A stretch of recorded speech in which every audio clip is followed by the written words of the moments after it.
Halima Khan, welcome to The World. Thank you. Now, you visited your brother Imran Khan in prison yesterday. Can you tell us what's his condition and what he's had to say? Well, actually, he was fine. We asked him, and he said he had been exercising. Plus, he was fine with his. He was sort of put in solitary for about 3 days, most probably when there was a protest in Islamabad. But he was getting his exercise, and he was fine with his. He never talks about his food much. It's only always our concern that he should be careful when they give him the food. But what they had taken away for all these days was his newspaper and the one Pakistan television station that he gets. Although it's a government channel, but he still can get some news. But for the past 9 days, he had absolutely no news of what had happened outside. So, Halima, what did he have to say about the events of November 26 with the protests? When you don't have any information for 8-9 days, he was absolutely shocked to hear about the massacre that happened. The fact that our security forces fired on unarmed civilians who had come to protest. For what? I would like to point out, I know you started from that point, but you have to understand what the protest was for. It was for he had a 3-point agenda, Imran Khan. One was releasing all the innocent prisoners. There are hundreds of them incarcerated in jails. He said release of the political prisoners. Second was for return of the stolen mandate from the 8th February election. On the 9th, most of their mandate was stolen and distributed amongst the other parties. And that is a fair demand. And the third one was for the rule of law, because of the way they are trying to manipulate the judicial system and the Supreme Court, basically subjugating the Supreme Court. So these were his 3 demands. And he said for the protest, he said, if you want to show goodwill, then you should release all the political, illegally incarcerated prisoners. People started coming up to us and saying there's snipers sitting on top of the buildings, and people started dying. I remember asking a lot of the young people, don't go ahead, don't go further than where we are standing. Why are you going there? They said, well, we are not going to go back without Imran Khan, and we don't care about sniper rifles. So it became a very difficult situation. But later at night, there was a full-fledged operation onto these roads from the side roads. And they were like, it was a massacre. It was literally a massacre of protesting people, who did absolutely nothing but sit on the roads. So he was told about that, and he was very disturbed and very shocked, actually. For him to digest that after being incarcerated for so many days, like without information, was very, very tough. I mean, I felt bad that he had to deal with this within, we don't have that much time there in the courtroom, in the jail courtroom. So there was no long discussion. It had to be point-wise and very quickly. And he was very upset. And he said there should be, there should be a case registered against the Prime Minister, Nawaz Sharif, and the Interior Minister, Mohsen Naqvi. Halima, I do have to ask you, though, how could Mr. Imran Khan have been so shocked when he himself had made this final call issue on November the 13th? He was not shocked about the protest. He was shocked about innocent people being sort of shot at, sniper rifles being used against protesters. And then there a full-fledged operation in which there are dozens of people who've been killed. This is quite the claim, because we have not seen any reports of that. You were talking about this night raid later in those events, and you were describing them as a massacre. Based on your estimation or the party's estimation, how many people might have been killed? So you should look at some of the videos, and you should see where the dead bodies are lying on the roads, and then you see where are they now. I mean, these are not sort of artificial intelligence. These are actual stories of people. There are a couple of videos. There is a video of a person praying on the container, and these 3 personnel come and they throw him off the container. They hang him off the 2 double-story container and they throw him down. There's video evidence of people being shot. And it's like you can't deny video evidence. These are not cooked up stories. And where are the bodies? If there were so many people that you see in the videos that are dead, where are the bodies? If you see, the reason I'm on Australian channel, let me tell you why. Australia is also a member of the Commonwealth. And I was, like, if you look at the Charter of the Commonwealth, it says one of the first things is that we share democracy, like shared values. One of the first item is democracy. Second one is human rights. And the third one is rule of law. These are exactly the 3 points that Imran Khan came out for the protest. This is not a terrorist attack on Islamabad.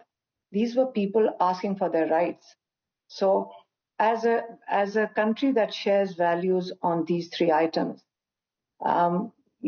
what's the point of being part of a community if the community doesn't sort of stand up for its member states? We are trying to stand up for our rights, and look what happens.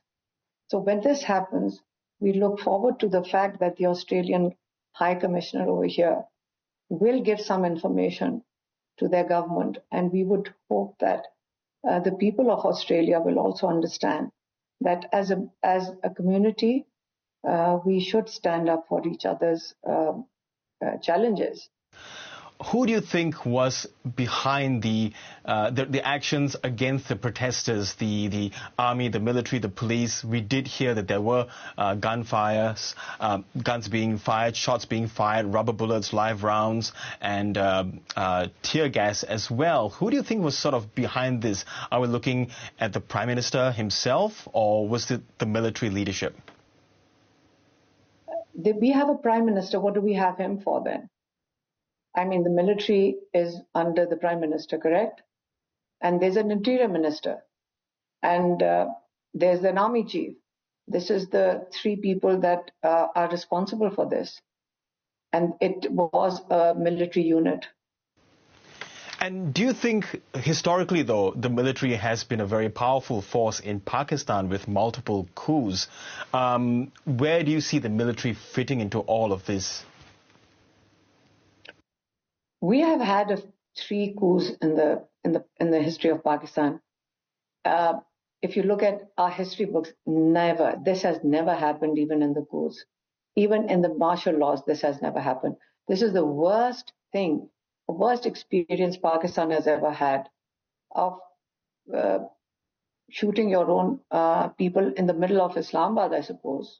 On the borders, maybe it's a different situation. But right in the middle of the capital, where there were over 100,000 people sitting on the roads in the middle of night in the black, all lights turned off. Halima, you yourself spent weeks in prison along with your sister Uzma. What was your experience during incarceration?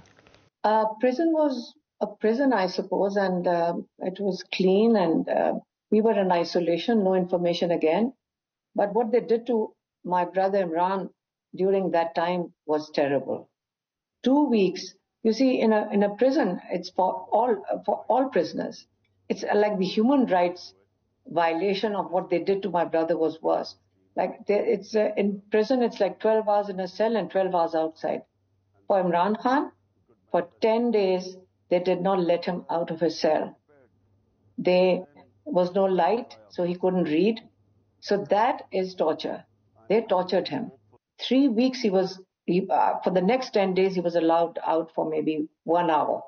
That's not how all other prisoners in jail, that's not their routine. So, I mean, the way they are trying to abuse him, to break him, he said, you can put me in prison for the rest of my life, but I will stand up for what I have fought for the past 30 years, is for the rule of law. And what will you be doing now that you are out on bail? Because your brother Imran Khan does have several cases against him. Do you harbor hopes that he will be out of prison at any time soon? No. I have maybe another 8 cases filed against me now. And I think I have to go and we are trying to find out where the cases are so that I can get bail again. But one of them, let me tell you, I've got a couple of cases of cybercrime. When I'm talking to you, and it's called anti-state, and that's cybercrime. I have cases of that on me too. So my speaking with you counts in the anti-state activity. If I name the military, that's terrorism. So I just named it that yes, they are the ones who, it's called a 333 brigade, which came from Rawalpindi, and in pitch dark, that's who sort of fired into the crowd. So now what next can happen is, because I've said it on your television channel, that is reason enough for them to pick me up, and most probably they'll arrest me again. And are you willing to face prison again, given what has happened in the past? I think the situation is so tragic right now that all of us have to play a role. If we speak up and that means prison, then we'll face it. My brother can sit in prison for 1.5 years, and what is the offer? If you keep quiet, stay away from inciting people, the word is incitement, you can leave the country, or you can sort of, do nothing basically, just don't say anything. So people have a right to speak for their rights. It's one of the constitutional rights in Pakistan's constitution. We have a right to protest. It's given to us by our constitution. And we have a right to democracy, and every human being has a right to the rule of law. So if we don't stand up for this, what will happen to our next generation? We are fighting for our survival. Okay, Halima Khan, we'll have to leave it there, but thank you so much for your time. Thank you. Thank you for having me on the channel.